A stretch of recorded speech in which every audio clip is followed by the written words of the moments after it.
Charlotte's harsh words saddened me deeply. We may not get along, but we're family after all. How could she say something so heartless? I felt lost. Thomas grinned and said, "Well, that went as planned. Mission accomplished." At that moment, I had no idea the chaos that was about to unfold. My name is Violet. I met my husband Thomas at work. I work in the office of a shipping company while Thomas is a truck driver. My first impression was that he's a robust guy, both physically and in personality. He's good at his job and kind to his colleagues. However, he wasn't so adept at the romantic game. Whether it was making a move or proposing, he was like a pitcher who only threw fastballs, no change-ups. But I prefer a straightforward man over a guy who thinks he's a playboy. As our relationship progressed and tensions eased, I found him quite interesting. Above all, he gave me a sense of security that I could rely on him. We got married and were blessed with 2 children. Our son and daughter have moved out and live on their own now. Thomas and I live in a large house. Mom passed away 5 years ago due to illness. Thomas and I still work together at the same shipping company. Thomas has been promoted to a supervisor and now handles dispatching. We had a happy marriage, but one worry was my brother Jason. That is soft on Jason. Jason has been dreaming of becoming a rock singer since he was a teenager. He's still chasing his dream, pompadour and all, no matter his age. I won't discourage anyone from following their dreams. However, when he runs out of money, he comes to borrow from Dad. Dad, being soft, lends him the money. Dad lending money is fine. But has he ever paid you back, Violet? When you lend money, you should do it with the intention of giving. That means you shouldn't expect it back. Remember that? But Jason thinks he'll somehow make it. He's underestimating life's challenges. Isn't that risky? When I was young, I dreamed of becoming a novelist, Dad said. But Victoria's parents said if I was going to marry her, I needed a stable job. So I gave up my dream and chose to marry. I don't regret getting married, but I do regret giving up my dream. That was the first time I'd ever heard about my dad's younger days. So that's why I want to support Jason's dreams, I said. But it doesn't seem like Jason's putting in much effort. Do you really think he can achieve his dreams while goofing off all day? Thomas asked. Mountain climbing isn't just about conquering the peak. Every step you take along the way, it's part of the story. Well, you sound like a poet. Makes sense, since you wanted to be a novelist. Come on, you're making me blush with such direct praise. I'm not praising you, Thomas chuckled. Initially, I was worried that Jason had some dirt on Dad and was blackmailing him, but it turns out Dad also chases dreams, so he probably understands Jason's desire to escape reality. One day, Jason brought a woman home. Let me introduce you, this is Charlotte. From her name, I expected a dainty woman. She was, well, big. Hi, I'm Charlotte. I'm Violet, the sister. Nice to meet you, Charlotte. Charlotte is 5 years younger than me but much larger in build. Our first impression of her wasn't great. She was curt to both me and Dad, leaving us with the impression that she had poor manners. Eventually, Jason and Charlotte got married, so she became my younger sister-in-law. Neither Jason nor Charlotte held full-time jobs. They were always quitting their part-time jobs in a huff. Charlotte practices jujitsu and has a short temper, often bragging about putting her arrogant bosses or seniors in joint locks. I just hope she never gets arrested for it. Jason brags about stories that aren't really brag-worthy, like headbutting a disrespectful boss. 2 kinds of stories I really can't stand. Bragging about bad behavior in the past and bragging about fights. I think many women also find these kinds of bragging a turnoff. One day, Jason came home to borrow money from Dad again, and I finally spoke up. Jason, you're working, right? Why don't you have any money? I got into an argument with a plant manager just because I forgot to put away a card. Jason replied. I told him it was workplace harassment. He yelled again, so I gave him a flying knee kick to the chair. Charlotte chimed in, seemingly pleased. I decided that if Dad wouldn't say it, I would. Every workplace has people you won't get along with, but even people I initially disliked turned out to be decent later on. I've often been glad I didn't pick a fight. You and I lead different lives. My pride is taller than the One World Trade Center, so yelling at me is practically asking for a flying knee. Jason continued. I couldn't believe my ears when Charlotte cut in. Are you siding with a boss who harasses people? That's not what I'm saying. So you're lecturing me now? You better be ready for this, Jason replied. Ready to take this outside or here's fine too, Charlotte challenged. I was flabbergasted. What is she, a teenager, feeling threatened? I walked away, unable to believe she was actually picking a fight. Jason didn't intervene. Would he have stopped if it were his wife fighting his sister? Getting hurt would be the last straw. I knew I had to watch out for that couple. When I turned 50, Dad got sick and was hospitalized. It wasn't long before we had to say goodbye. People said he lived a long life at 80, but I didn't feel that way. I still wanted to talk about many things with Dad. When Thomas and I were alone, he said, "Violet, actually, Lawrence." "What?" "Never mind.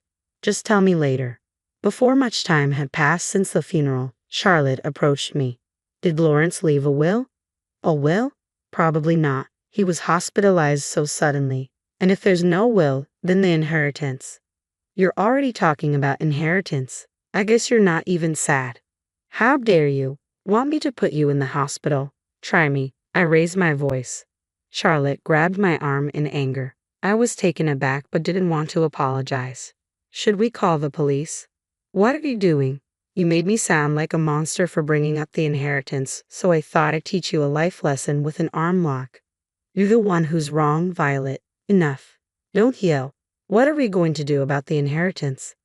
I was momentarily speechless, but then I glared at Jason. "Aren't you sad that Dad passed away?" I asked. "That's irrelevant. Stop calling me stupid." "I don't want to be called stupid by someone as stupid as you," Jason retorted sharply. "What did you just say?" The atmosphere grew tense until Thomas arrived. "What's going on here?" Thomas asked. "Wife, you better tell your husband to raise the kids right," Jason snapped. Those words crossed the line. "I'll pass that message right along to Jason," I replied, irritated. "Good on you. I'm fed up with you, Violet. This makes my decision easier," Jason declared, dropping a bombshell. "I'm the eldest son. That means the house and Dad's inheritance are all mine." "Are you out of your mind?" I exclaimed. "I'm perfectly sane," Jason said stone-facedly. Just as we were stunned by his audacity, Thomas spoke up. "Violet, let's try to keep a cool head. We're not making any progress."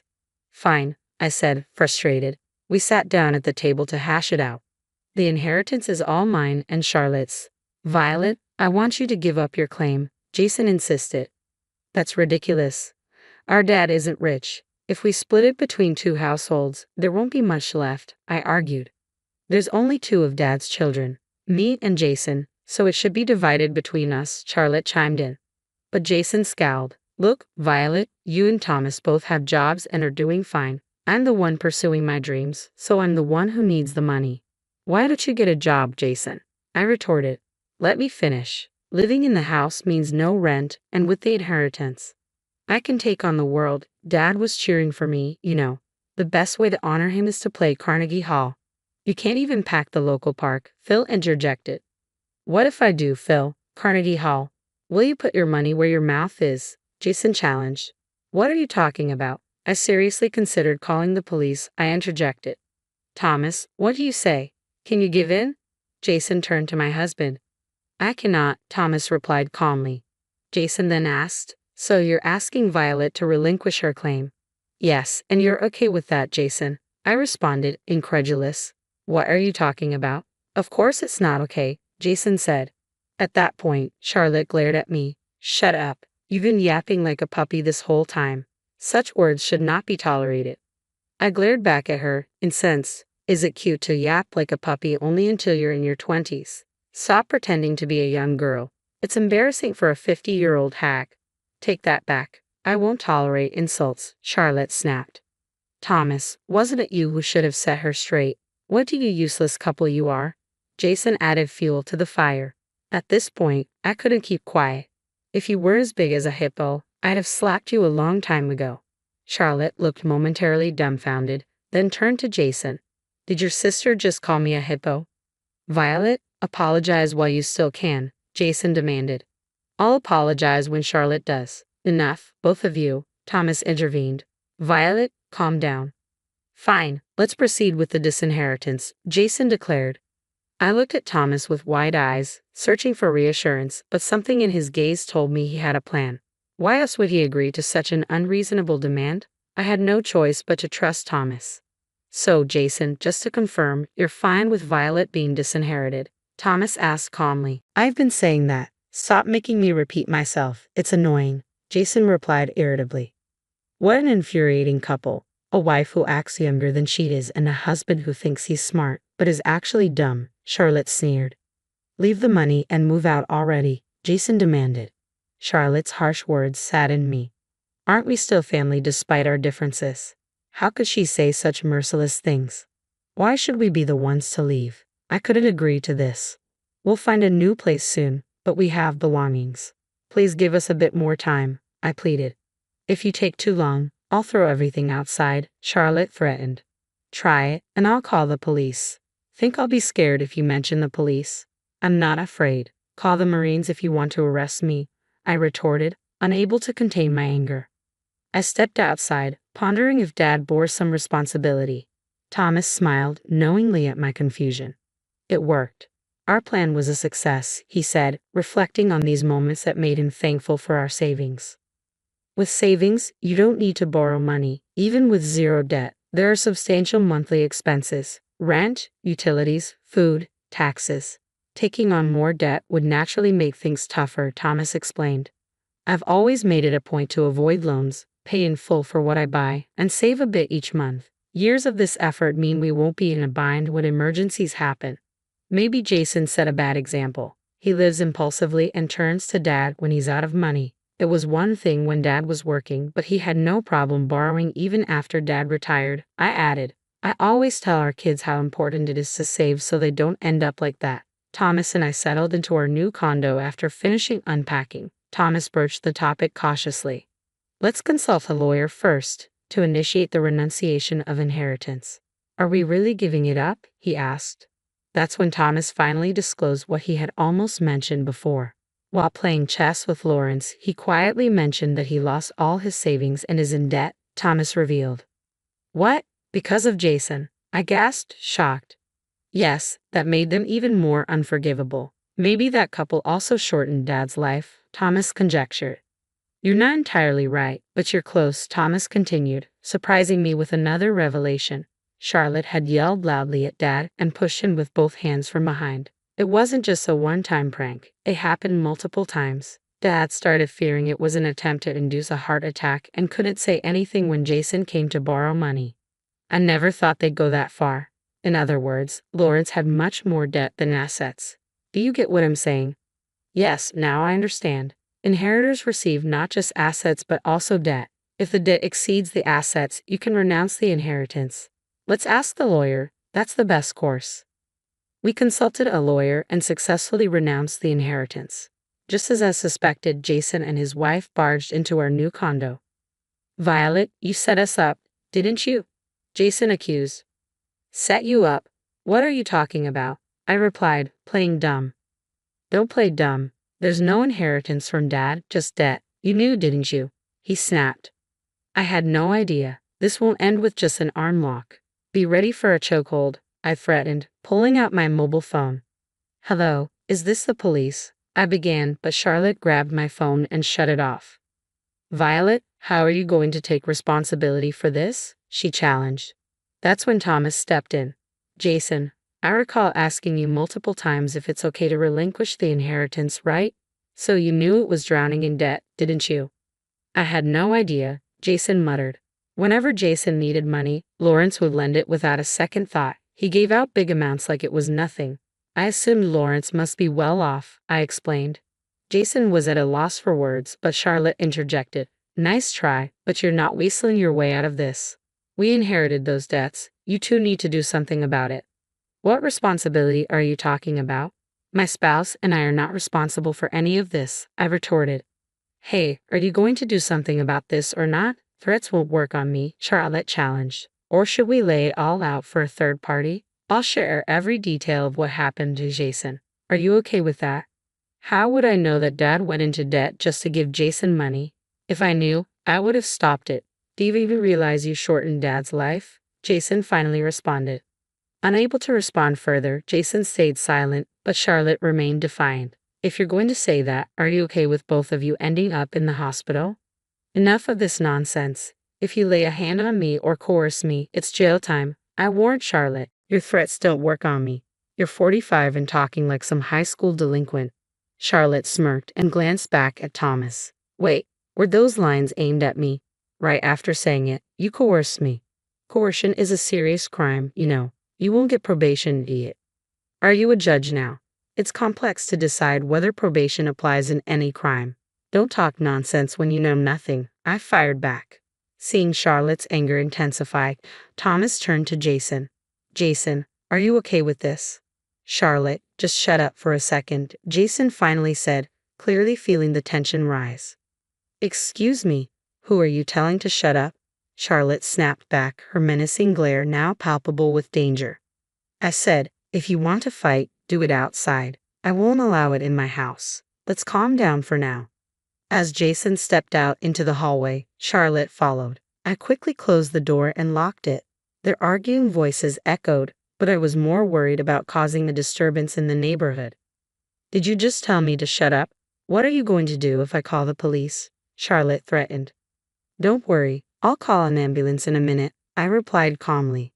A few seconds later, Jason's screams echoed down the hall. I pretended not to hear him. Shortly after, I heard what sounded like a cry of pain, but I dismissed it. Jason and Charlotte had severed ties with our family with their insults. Whether they divorced or Charlotte got arrested for assault, it was none of my concern. A few days later, I received a call from Jason. Violet, I was wrong. Will you help me? He pleaded. Who is this? I feigned ignorance.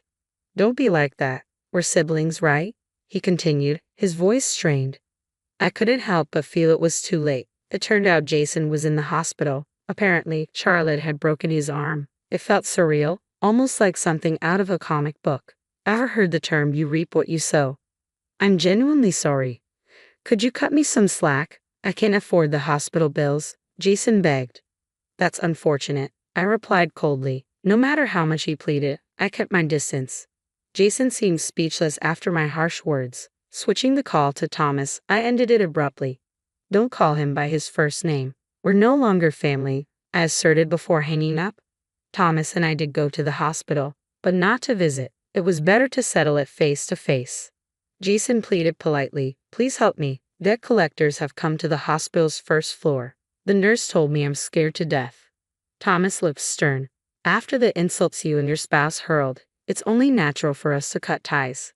That's not what I meant. If we're not cutting ties, then why renounce the inheritance? Jason looked down, his voice softening. I apologize for what I've done, but I need your help. I have no one else to turn to. What about Charlotte? Jason pleaded. We're divorced. A family falling apart, I replied somberly. Then she's at the police station for assault. It felt unreal.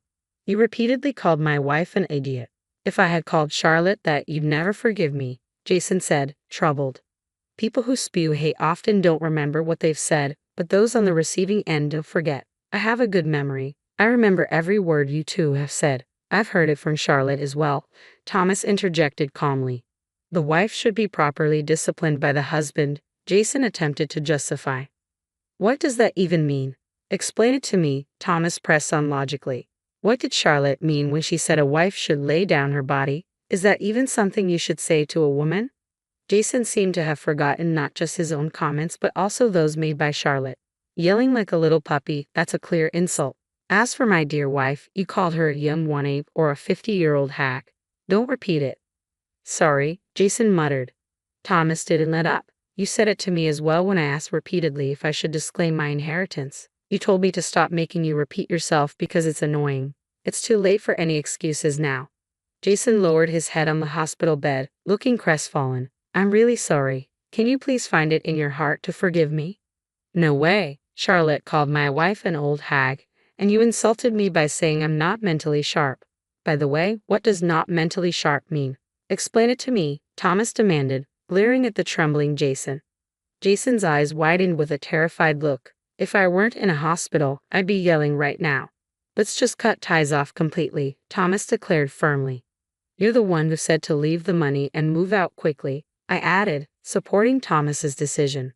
Thomas looked down at the dejected Jason, then turned to me. Shall we go?